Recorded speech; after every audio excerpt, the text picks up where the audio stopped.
237 전도를 위한 비밀 5번째, 위기입니다. 위기는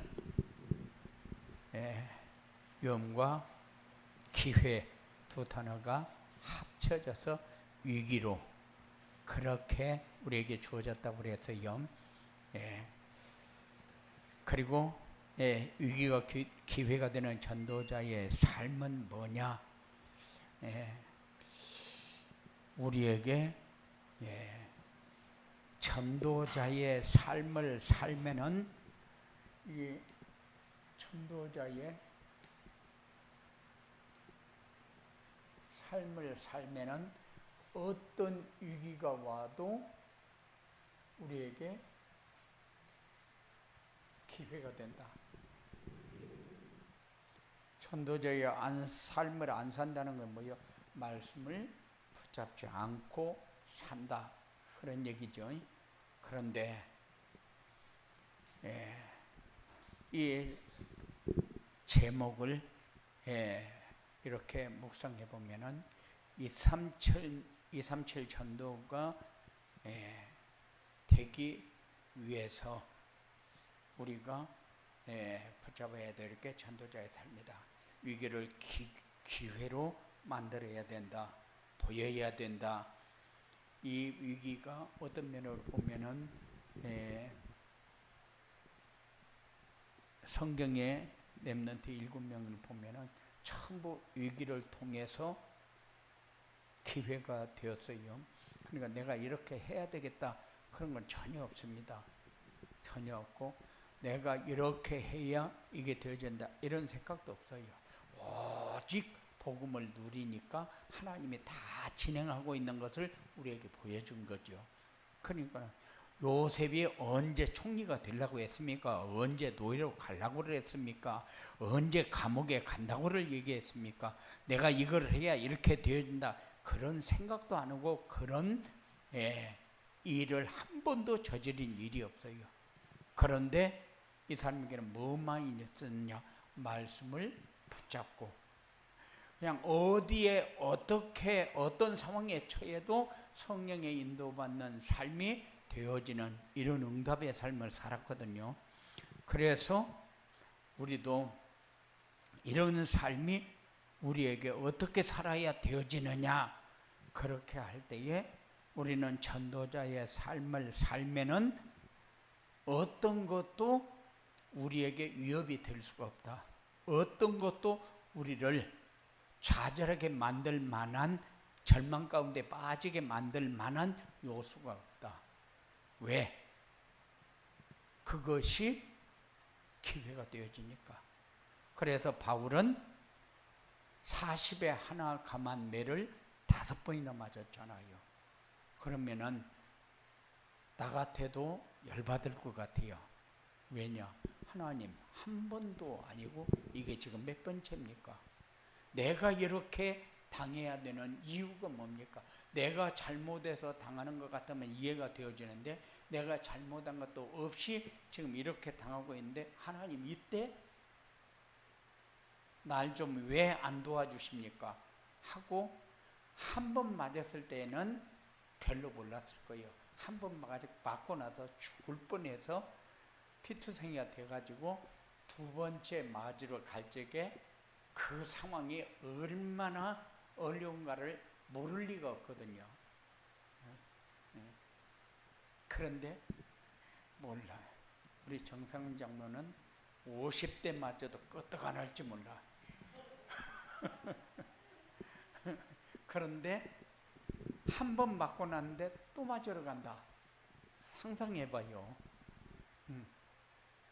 그것도 39대씩 40에 하나 감한매거든요. 그러니까는 그거를 2번 맞고 나서 3번째 맞을 때는 죽고 싶었을 거예요. 왜냐? 나도 군대에서 한 번 맞아봤거든요. 와, 이게 정말로 2번 맞으라면은 죽을 것 같아요. 그런데 5번을 맞았단 말이에요. 그런데도 그거를 두려워하거나 안 해야 되었다고 하거나 그렇지 않으면은 다른 생각을 가지고 거기서 빠져나가려고 하는 생각을 전혀 안 했다. 왜? 바울은 성령의 인도받는 것만이 자기의 삶의 다다 이렇게 생각했으니까. 그래서 우리도 성령의 인도받는 길, 이게 성령의 인도받는 길, 그게 전도자의 삶밖에 없다. 그래야 위기가 기회가 되어진다는 거예요. 237 전도는 뭐냐? 237 전도는 플랫폼 전도고, 플랫폼 전도는 행복한 삶을 살면은 행복을 나누어 주며 살 수 있는 삶이 되어진다. 그게 플랫폼이요. 그러니까는 플랫폼은 뭐냐?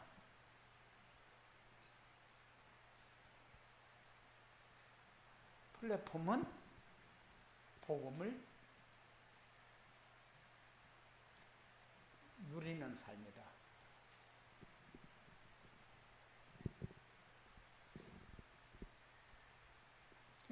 플랫폼 전도가 되려면은 어떻게 해야 되느냐? 내가 행복한 삶을 살아야 돼요. 그래서 행복한 삶을 살려면은 위기가 기회로 보여줘야 된다. 행복한 삶을 살면은 위기가 기회로 보여진다. 그런데 강단 메시지를 따라가면은, 강단 메시지를 따라서 전도자의 삶을 살면은 그렇게 되어진다는 거죠. 예. 오늘 본문에 뭐라고 그랬습니까? 항상 기뻐하라, 쉬지 말고 기도하라, 범사에 감사하라. 이는 그리스도 예수 안에서 너희를 향하신 하나님의 뜻이니라. 근데 지금 바울이 얼마나 두드려 맞고 얼마나 어려움 당하는데, 그런데 항상 기뻐하라, 쉬지 말고 기도하라, 범사에 감사하라, 이런 말이 우리의 삶 속에 얼마나 적용되어지는가 모르겠어요. 만일 우리에게 어떤 상황이 왔다, 그러면 항상 기뻐하라, 좋아하고 있네, 이런 상황 당해봐요. 기뻐하는가? 그 소리 저절로 나올 거예요. 그런데 항상 기뻐하라, 쉬지 말고 기도하라. 근데 항상 기뻐는 뭡니까? 되어져야 되는 거예요. 되어져야. 그래서 항상 기뻐는 뭐가 되어져야 돼요? 복음을 누리는 삶이 되어져야 돼요. 그래야 항상 기뻐하게 되어지지.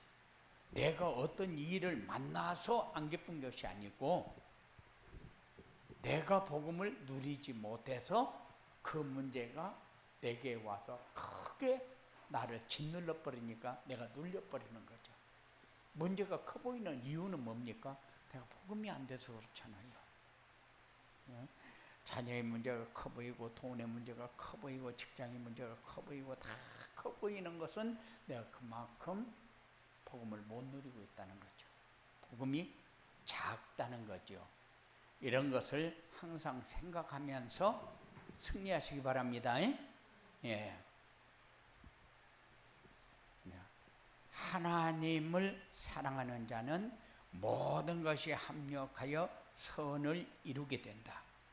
그래서 우리의 삶이 하나님과 합력하고, 그리고 성도들과 합력하고, 전도자들과 합력하는 삶이 여러분들에게 꼭 되어지기 바랍니다. 그래서 우리는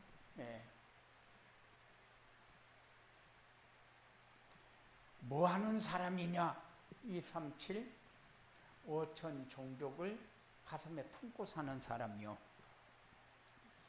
그래서 우리에게 플랫폼을 요구하고, 파수망대를 요구하고, 안테나를 요구합니다.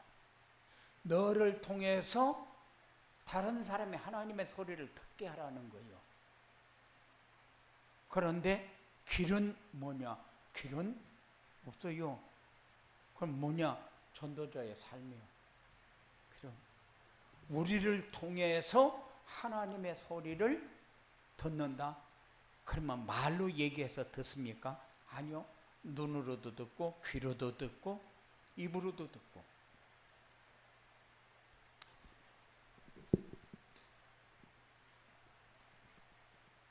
위기가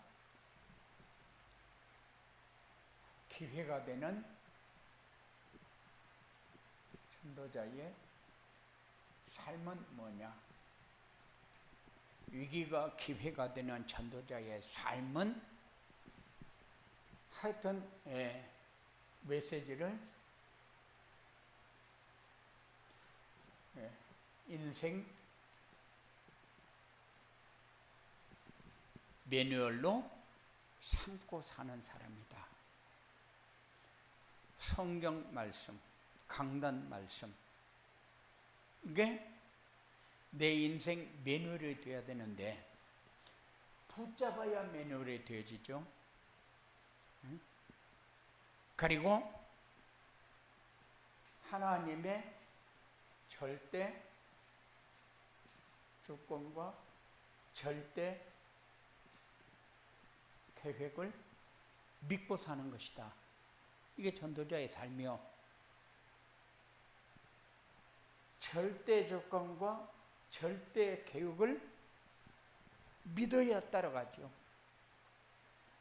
따라가야 되겠다는 생각은 맞는데 이제 따라가면서 승리하는 삶이 되어지기 원하고, 그리고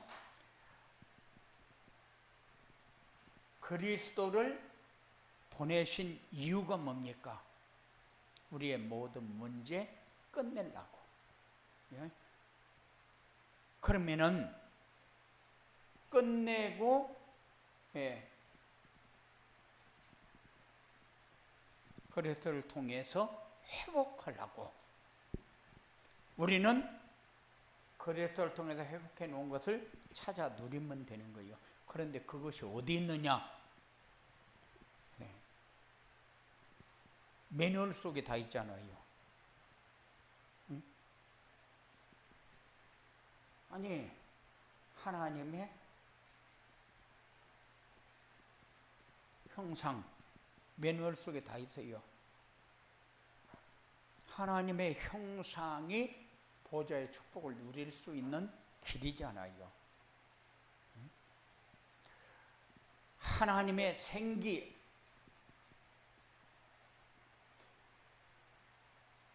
시공간 초월의 축복을 누리면은 확인되어지잖아요.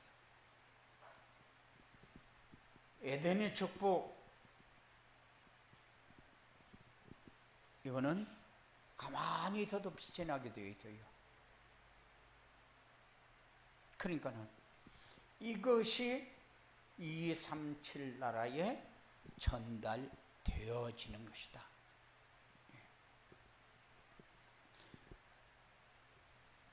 우리는 절대 주권과 절대 계획을 믿고 사는 것이다. 참 절대 주권과 절대 계획을 믿고 산다는 게 얼마나 어려운가 몰라요.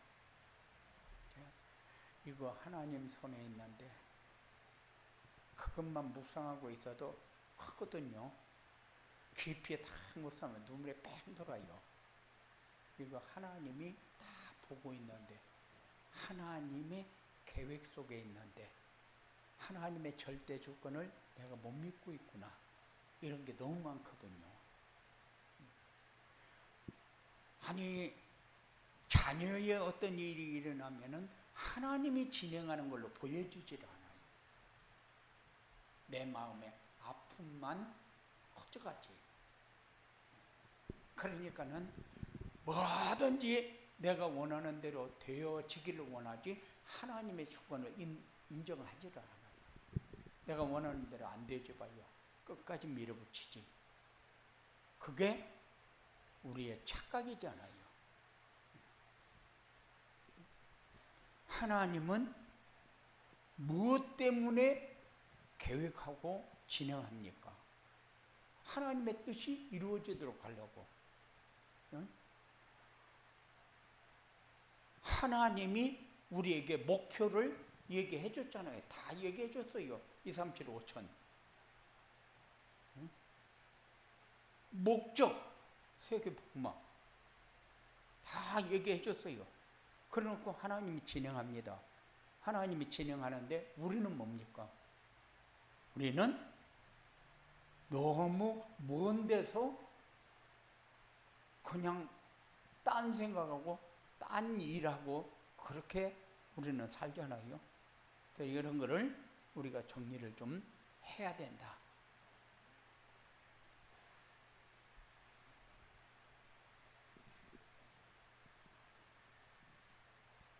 두 번째는 위기가 기회가 되려면은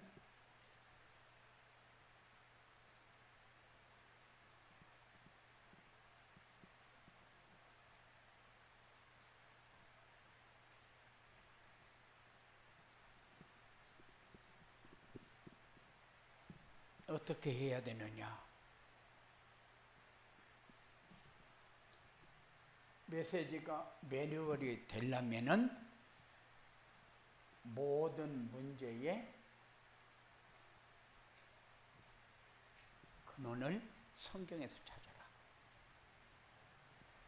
예배 시간에 선포되는 메시지에서 찾아라. 모든 문제의 해답도 강단 메시지에 있다. 강단 메시지에서 찾아라.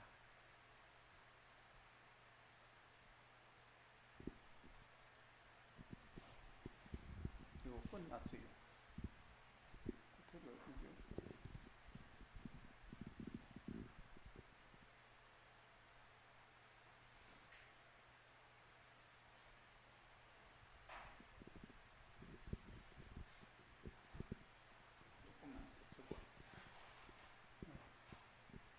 해답도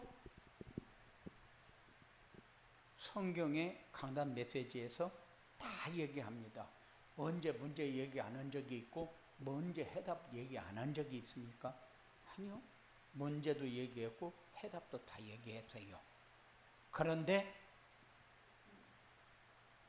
우리에게만 문제의 근원도 없고 해답도 없어요. 들은 거는 많고 아는 거는 많은데 실제로 문제가 왔을 때에 문제의 근원도 없고 문제의 해답도 없어요. 여러분들의 삶을 점검해 봐요. 과거에는 내가 이렇게 샀는데 지금은 아니다. 문제만 오면은 근원이 강단 메시지에서, 해답이 강단 메시지에서 이렇게 되고 있는가? 내가 말씀 묵상하는 사람이면은 그게 돼요. 말씀 묵상하면. 근데 말씀을 묵상하지 않으면은 그냥 문제에 폭 빠져버립니다. 문제에 폭 빠져버리니까는 다른 사람의 나에게 누명을 씌우고, 다른 사람의 나를 핍박하고, 다른 사람의 나에게 어려움을 주고, 미워하고, 시기하고, 질투하고, 어떤 일이 있으면은 나는 가보지도 않았는데 내가 했다고 막 덮어 씌우고, 그렇게 하면은 얼마나 억울한지 몰라요. 그래서 막 그날 나는 이거 가보지도 않았다, 그거 발견이라고 바빠요. 그러니까는 우리가 말씀을 묵상하며 산다는 게 이렇게 크고 소중합니다. 그래서 우리의 삶은 강단 메시지에 다 있다. 그래서 강단에서 선포되어지는 메시지에 방향을 맞추고 살면 돼요. 방향 맞추고 산다는 게 얼마나 어려운지 몰라요. 왜? 내가 전도자의 삶, 강단 메시지를 묵상하는 삶을 살면은 쉬워요. 그런데 다른 시간에는 아무리 많아도 강단 메시지를 한 번만이라도 묵상하는 그런 시간이 어렵다니까요. 어려워요. 그래서 강단 메시지를 묵상하는 시간이 좀 많은 사람은 첫째, 마음이 커진다. 그래서 지금까지 가지고 있던 짐이 다 내려놔져 버린다니까요. 그만큼 내 마음의 평안이 커져간다 그 말이요. 그러면은 이해하는 것도 수용하는 것도 베푸는 것도 다 달라져요. 그렇게 인도받으시기 바랍니다. 그리고 위기가 기회가 되려면 어떻게 하느냐? 강단 메시지를 통해서 자신의 인생을 점검해라.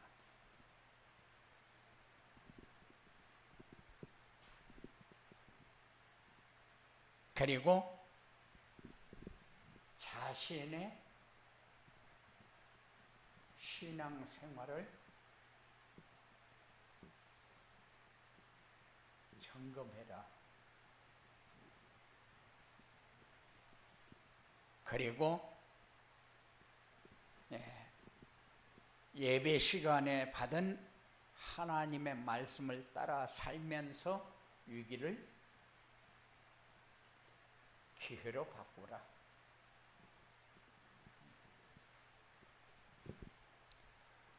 우리는 과거도 있고 현재도 있고 미래도 있잖아요. 그런데 과거가 없는 현재는 없어요. 현재가 없는 미래는 없잖아요.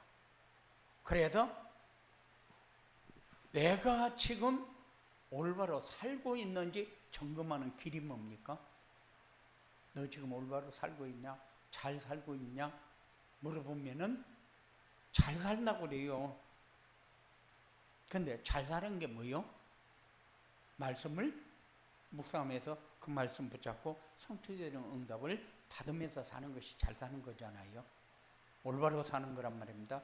그런데 올바른 삶이 아닌데 올바른 삶이라고 얘기해요. 잘 살고 있다고 얘기해요. 우리는 삶을 이제 바꿔야 됩니다. 그리고 우리의 삶에 미래가 없을 수가 없어요. 그러면은 미래는 어떻게 해야 돼요? 어떤 것이 우리에게 주어질 것인가 예측하면서는 살아야죠. 이런 식으로 살다 평생 요 삶 못 면하겠다. 그러면 내 힘으로 할 수 없는 거라는 것이 결론이 났잖아요. 결론이 났으면은 이제는 내 삶을 이렇게 해 나가야 되겠구나. 그래서 하나님이 하는 속으로, 하나님이 우리에게 주신 매뉴얼 속으로 들어가야 되겠다. 그렇게 따라가면은 끝이다. 이렇게 생각하면서 따라가시기 바랍니다. 그러면 과거에 살았던 것이 현재의 모습이요.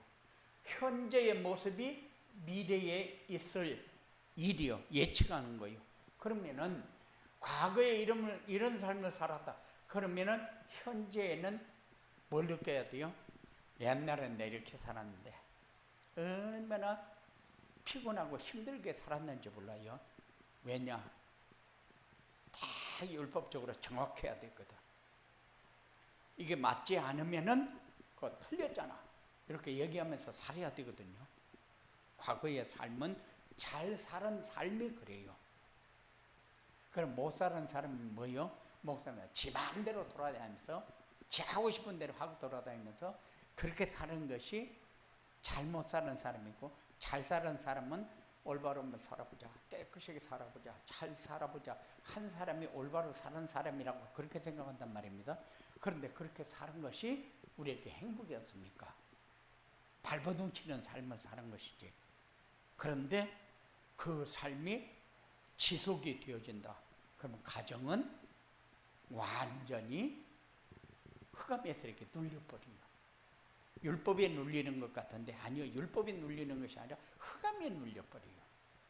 그게 우리가 살아왔던 과거라는 것을 쭉 점검해 봐야 돼요. 왜 그래요?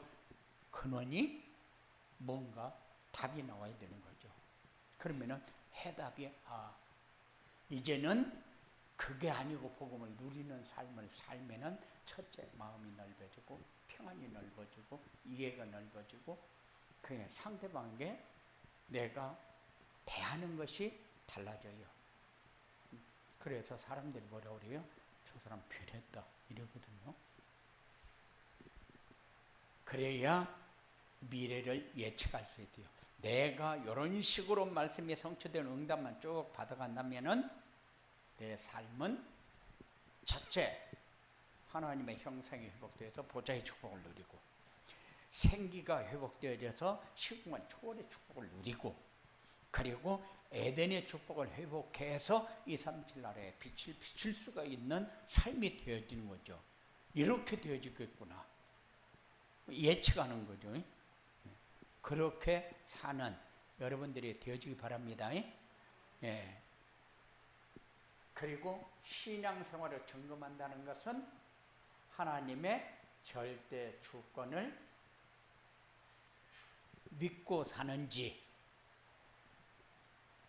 그리고 영적 사실을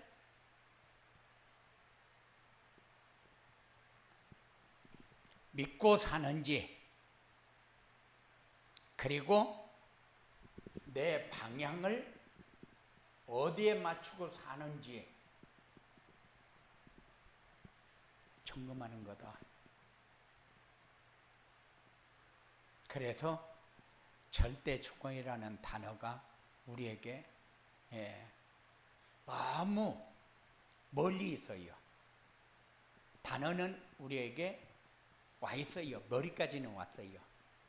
그런데 이 머리에서 여기까지가 몇 센치 되지도 않는데 한자도 안 되는데 그런데 여기까지 내려오기가 엄청 어려워요.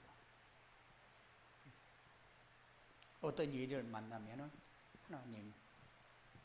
하나님이 알아서 하십시오. 그 대신 나는 이것 때문에 응답받고 이것 때문에 역발상이 되어지는 응답을 체험하게 해 주십시오. 그렇게 하고 넘어갈 수 있어야 된다. 우리의 방향은 이미 잡혔어요. 237 5천 세계복음화 잡혔어요. 잡혔는데 방향을 못 잡았어요.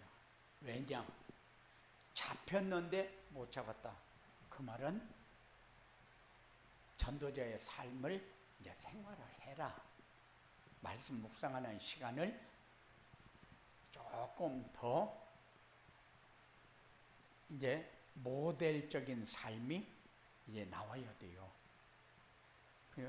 우리 교회에서 응답받는 삶이 나와야 돼요. 자꾸 간증문을 쓸 줄 알아야 돼요. 내가 뭔가 내가 되어지는 게 있으면은 기록하는 것을 생활화해야 돼요. 그래서 이거를 카톡에도 올리고 이렇게 해가지고 공유할 수 있는 이런 모델이 자꾸 나와야 돼요. 한 사람만 올리면은 다른 사람이 한 거 올리는 거 말고 내가 체험하며 내가 현장에서 체험하는 거를 자꾸 말씀을 통해서 묵상할 때 일어난 일을 자꾸 기록해서 올리면은 지금은 기록을 안 하기 때문에 하나님의 역사가 일어나고 있는데도 이게 하나님의 역사구나 하는 것을 몰라요. 그러니까 기록을 자꾸 해보면은 이렇게 하나님의 역사하고 이렇게 하나님의 역사하는구나 하는 것을 알게 되지요. 그렇기 때문에 기록하는 것은 우리에게 중요하다. 이렇게 방향을 잡으면 되겠고, 그리고 이제 삶의 중심을 위기가 기회가 되도록 하려면은 이제 나 중심의 삶을 그리스도 중심, 물질 중심의 삶을 하나님 나라 중심, 성령 충만한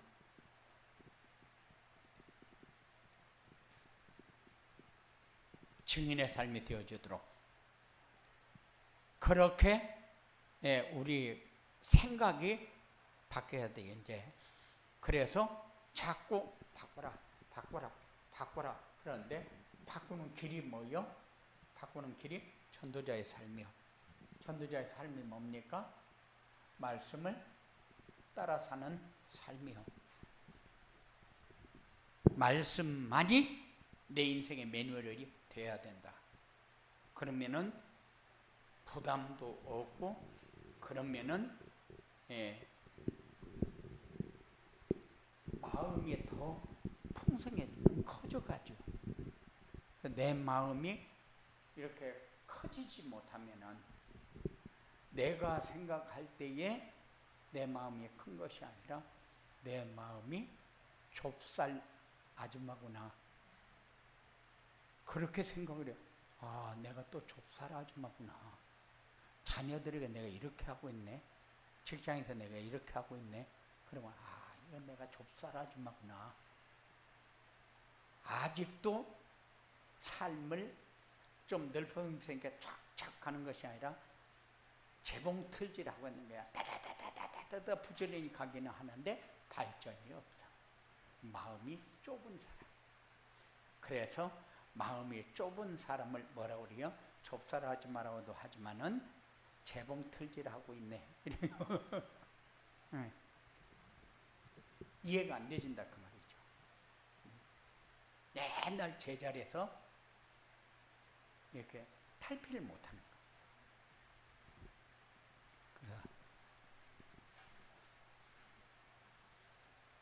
전도자의 삶으로 위기가 기회가 되면 어떻게 하냐?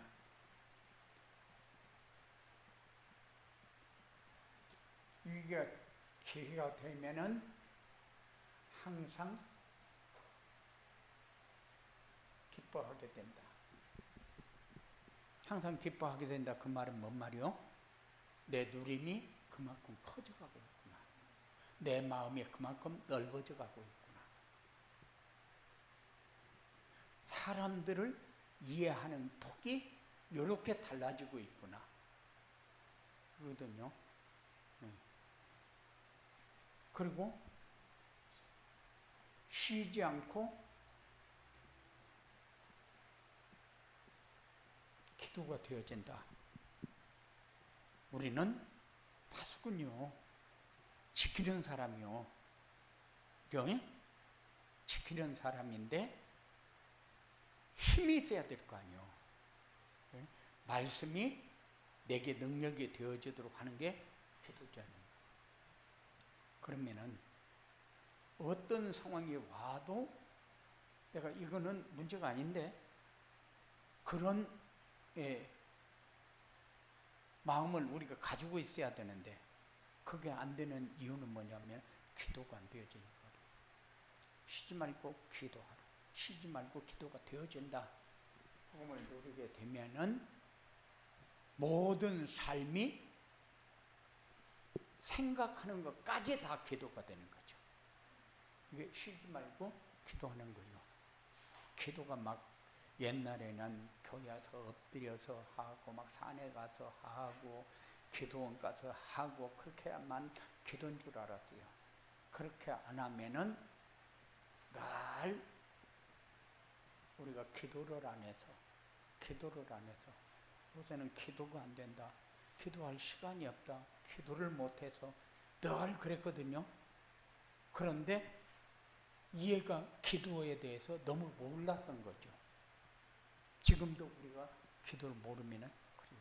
그래서 늘 복음을 누릴 수 있는 삶이 되어지면은 세상 돌아가는 것이 전부 눈에 보여진다. 뉴스 한 번을 봐도 사건 사고만 있지 어디 큰 응답 받아서 좋은 역사가 만들어진 그런 일이 별로 있습니까? 별로 없거든요. 그 말은 쉬지 말고 기도할 수밖에 없는 현장이 다 들어오는 거예요. 사람을 통해서, 자녀를 통해서, 직장을 통해서, 모든 삶을 통해서. 야, 이러니까 내 머리가 이런 거를 생각하지 않을 수가 없다는 거죠. 그게 쉬지 말고 기도하는 거예요. 그렇게 되면은 범사가 감사가 돼요. 모든 삶이 감사 속에서 되어지는 거죠. 그러면 감사하면 위기는 없습니까? 왜 위기가 없어요? 어려움 안 당합니까? 왜 어려움 안 당합니까? 그런데 다 역발상 그 뒤에 숨겨진 응답을 우리가 누릴 수 있도록 되어지니까 이런 삶이 여러분들에게 체험되어져야 되니까 위기가 되었든 뭐가 되었든 전도자의 삶은 우리에게 필수다. 그러면은 요 속에 모든 근원과 답이 다 있으니까 누림이 다 있으니까 전달되어지는 에덴의 축복이 풍성해지니까. 그리고 이 하나님의 생기라는 것은 이거는 말로도 표현할 수가 없어요. 얼마만큼 내가 세상을 바라보면서 내가 누릴 수 있는 부분이 어디까지인가를 이렇게 측정할 수 있는 거니까 이런 응답이 여러분들에게 있어지게 되기를 주님의 이름으로 축원드립니다. 고마우신 아버지 하나님 감사합니다. 우리에게 주셨습니다. 누릴 수 있는 길이 되어지도록